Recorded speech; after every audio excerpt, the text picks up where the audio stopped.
intanto inizierei con i dati che sono fondamentali e li abbiamo voluti mettere nero su bianco perché poi restino impresso. Attualmente in isolamento abbiamo 16.220 persone. Questi sono posti sottratti alla degenza normale, alle cure normali dei nostri cittadini. È la sfida che non ci fa dormire, che ci inquieta e che ci porta ovviamente tutti i giorni ad affinare la strategia. Tant'è vero che di questi 1622 posti letto occupati, 304 sono i cittadini in terapia intensiva. I dimessi sono 381, è l'unico raggio di sole in mezzo a questi numeri. 381 persone che escono dall'ospedale e noi consideriamo guarite.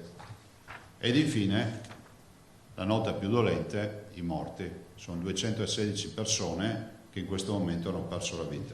Da subito abbiamo chiesto in tutte le riunioni 200 respiratori al governo, quindi alla protezione civile, ad oggi ne sono arrivati una cinquantina. E vi dico che abbiamo dato a disposizione agli operatori nel frattempo di provvedere anche alla confisca, brutto termine, al prestito di tutti quelli che sono i respiratori negli studi veterinari.